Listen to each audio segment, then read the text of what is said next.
नमस्कार, news makers में आपका स्वागत। मैं हूं प्रकाश हिंदुस्तानी।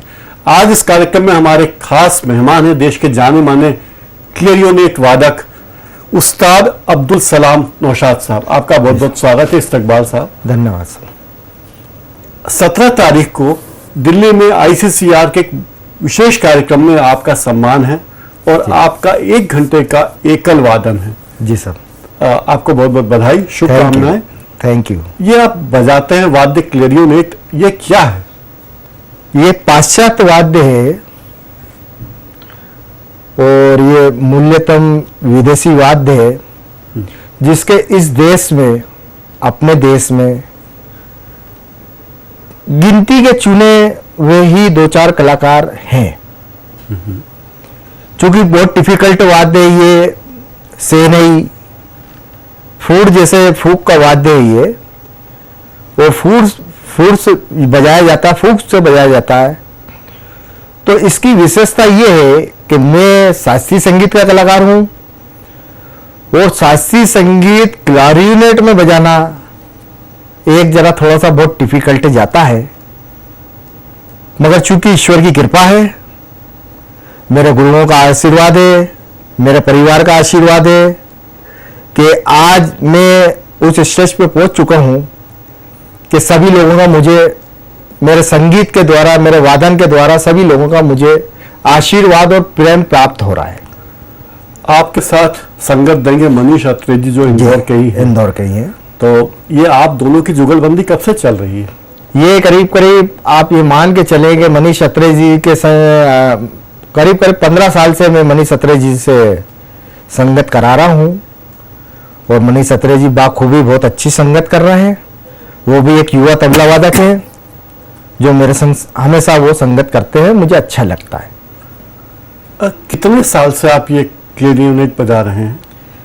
करीब करीब इस वाद्य को बजा नहीं रहा हूँ साहब, मैं तो अभी तक सीख रहा हूँ। मैं इस वाद्य को सीख रहा हूँ, करीब करीब मैं 40 साल से सीख रहा हूँ और आज भी मैं इस वाद्य को सीख रहा हूँ। नई नई चीजें जो गायन में होती है, वादन में होती हैं, उसको मैं निकालने का प्रयास करता हूं और मैं भी सीख रहा हूं। यही तो हमारा बड़प्पन है, आपका बड़प्पन है।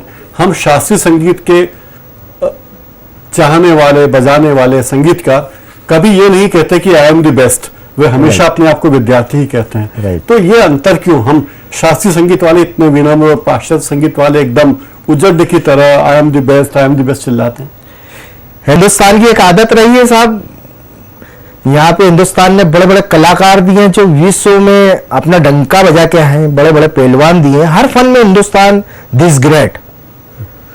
मगर सब में बड़ी बात एक अपने यहाँ की सभ्यता, शालीनता, एक अपना एक दूसरे के प्रति आधार, यही है तो सब कुछ है।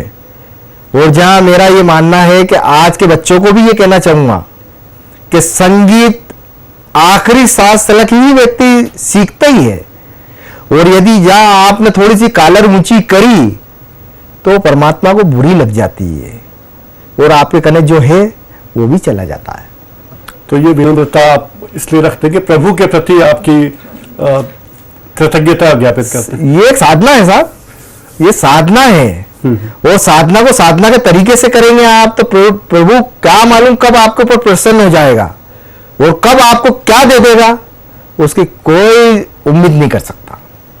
आपके पिताश्री भी ये वाद्य बजाते थे जी, आपके दादाजी भी ये वाद्य बजाते थे, तो कितने पीढ़ियों से ये चला आ रहा है आपका? देखिए साहब, मेरे दादाजी स्वर्गीय नत्थे खां जी होलकर राज दरबार में क्लैरिनेट वादक हुआ करते थे।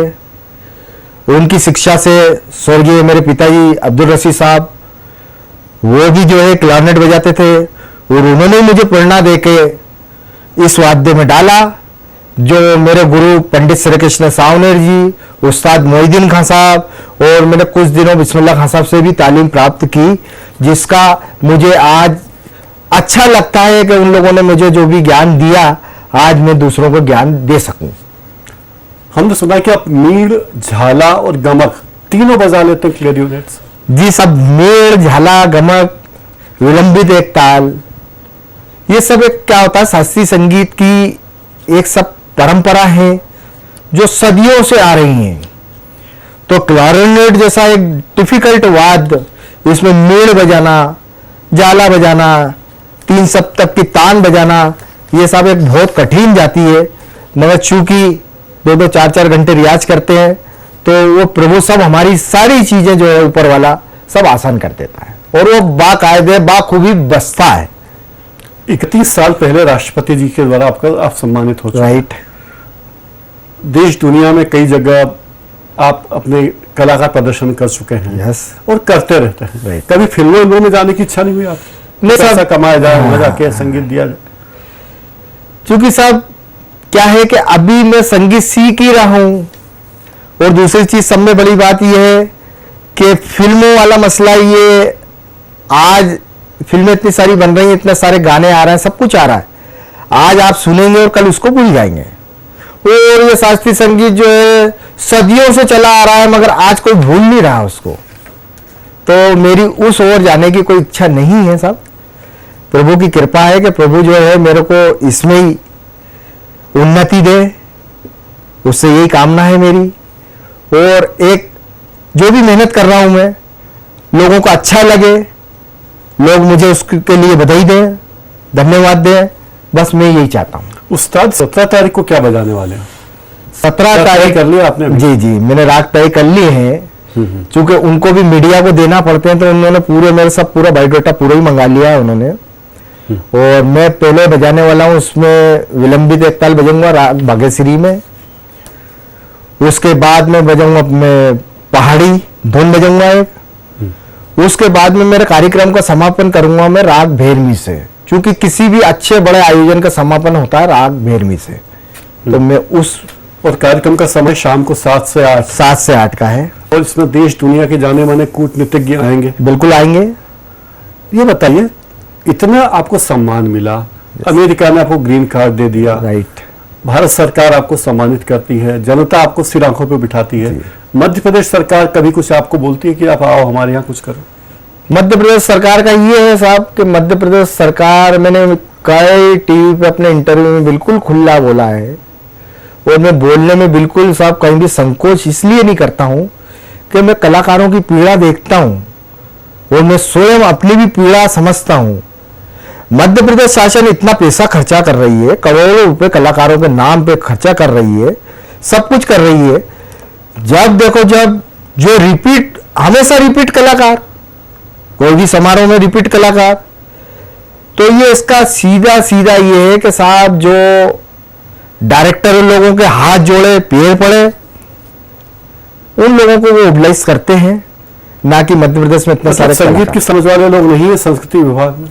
नहीं, सब कोई भी नहीं है डायरेक्टर लेवल का, तो कोई संगीत का कोई समझदार नहीं है। समझदार खुद न हो पर किसी समझदार की सलाह तो ले सकते हो, इसमें कोई रोक नहीं। नहीं सब उसकी कमेटी भी होती है। हाँ। मगर उसमें आखिरी डिसीजन डायरेक्टर का होता है। आप कमेटी में हैं, आपने 10 नाम सुझा दिए, आखिरी डिसीजन तो डायरेक्टर ही लेगा, जो भी डायरेक्टर है वहां पे। तो उसको जिसको बुलाना है, जिसको कार्यक्रम देना है, वो देते हैं उनको। आपने कितने लोगों को सिखाया ये वाद्य बजाना, क्लेरियोनेट? ये साहब मेरे को भारत सरकार ने जब गुरु के पद से नवाजा था, तो भारत सरकार ने, सांस्कृतिक मंत्रालय ने मुझे ये निर्देश दिए थे कि आप 8 कलाकार हम आपको दे रहे हैं, आप इनको साल भर में, 1.5 साल में कंप्लीट करके गवर्नमेंट को सुनाए। आपने उन्हें तैयार कर दिया? जी। अच्छा, विदेश से भी आपके पास आते हैं? विदेश से कई मेरे कने सीखने के लिए, परफॉर्मेंस के लिए कई मेल आते हैं मेरे कने, कई मेरे कने चिट्ठियां आती हैं।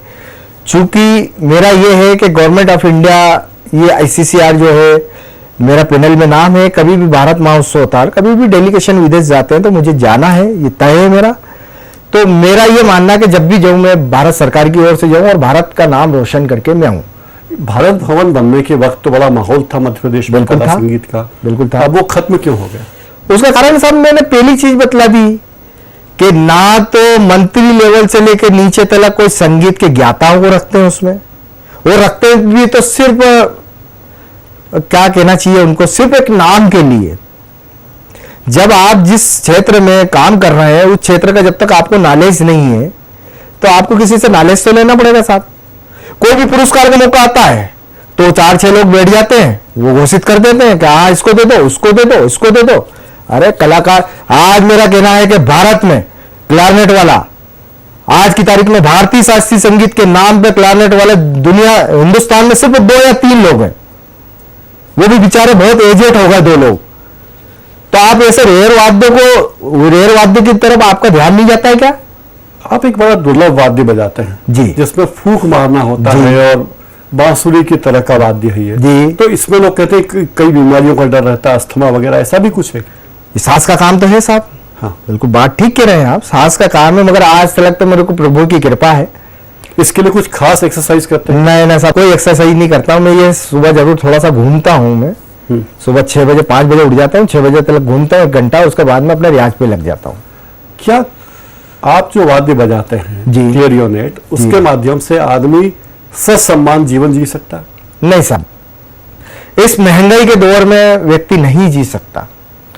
चूंकि मैंने बतलाया ना, मैं अभी जैसे शासन की बात कर रहे थे अभी अपन, शासन ने 1 या 2 प्रोग्राम आपको दे दिए और 10-20 हजार रुपए दे दिए साल भर में आपको, तो उससे आप क्या करेंगे? फिर आपका गुजारा कैसे चलता है? जीवन यापन ऐसा चलता साहब कि मेरा जो है बिजनेस भी है, मेरी एक दुकान है सराफत चौराहे पे राष्ट्रीय नौशाद बैंड के नाम से, तो सब भैया वगैरह सब वो देखते हैं। ईश्वर की कृपा है कि सब लोगों ने कह रखा है कि आप अपनी जो है तपस्या करो, बाकी का कोई टेंशन नहीं। इंदौर का माहौल कैसा पाते हैं आप संगीत के प्रति? शास्त्रीय संगीत के विषय में और संगीत के विषय में माहौल तो अच्छा है। ये कि साहब आप जैसा परोसोगे वैसे ही जनता खाएगी, आप अच्छा परोसोगे तो अच्छा जनता खाएगी। पर अब तो ये कहा जा रहा है कि संगीत देखने की चीज हो गई, सुनने की चीज नहीं बची। बात चाहे ठीक है, सिनेमा के गाने देखो, टीवी के शो देखो, समय नहीं दिया ना साहब किसी भी व्यक्ति के कहना, आजकल समय नहीं दिया। हाँ। क्या हाय बाप पे व्यक्ति रोजी रोजगार के चक्कर में ऐसा उलझा हुआ है कि उसके कहने समय नहीं है, और ये संगीत सुनना या संगीत को रियाज करना ये समय मांगता है, तपस्या मांगता है। आप जब तपस्या करोगे तो ही आप जो है इसमें कहीं तक पहुंच सकते हैं।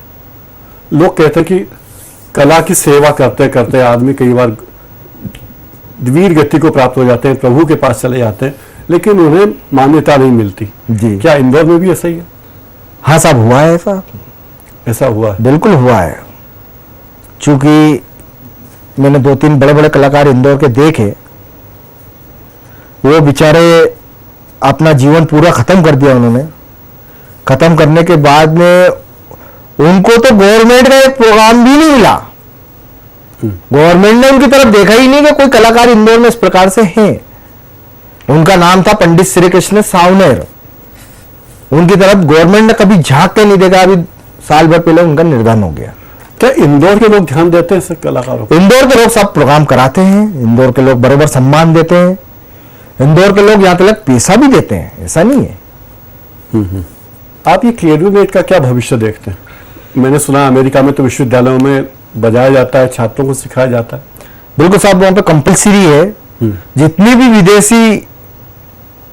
विदेश हैं वहां पे क्लैरिनेट उन्होंने सब, उनकी असेंबली में भी उन्होंने उसको मान्यता दे रखी है।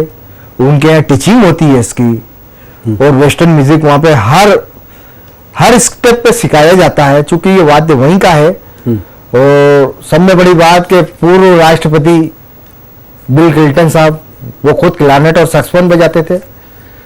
तो चूंकि वो पद से हट गए, नहीं तो मेरा उनके संग डिबेट होने वाला था, मेरा पत्राचार उनसे हो गया था। व्हाइट हाउस में ही मेरा उनके संग जो है वो वेस्टर्न म्यूजिक बजाते और मैं शास्त्रीय संगीत बजाता, और 2 का डिबेट होता। फिर उसके बाद में वो व्यस्त हो गए, फिर समय नहीं मिला उनको, तो वो कार्यक्रम नहीं हो सका। लेकिन आप उनके साथ हाँ, मेरे उनसे पत्र द्वारा, नेट द्वारा उनसे चर्चा होती रही मेरी। अब आगे क्या योजना है आपकी? अब आगे यही योजना है साहब कि सेवा कर रहा हूं मैं, तो मेरे को ऐसा कुछ है नहीं। मेरे को मेरा जो कर्म करना वो कर्म बराबर मैं ईमानदारी से मेरा करूं। नए लोग इसमें आ रहे हैं, सीख रहे हैं, मैं सिखाने को भी उनको तैयार हूं, मगर सब में बड़ा चक्कर है कि इसको समय देना पड़ता साहब। और आजकल समय, कोई भी स्टूडेंट समय नहीं दे पाता है।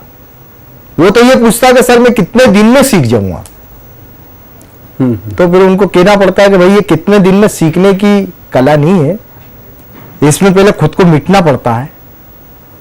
उसके बाद जो है कुछ अपने को प्राप्त होता है। आगे आपकी क्या योजना है? इंदौर में आप कोई ऐसा खोलना चाहते हैं क्लेरिनेट का केंद्र जहां लोग ये वाद्य बजाएं, सीखें?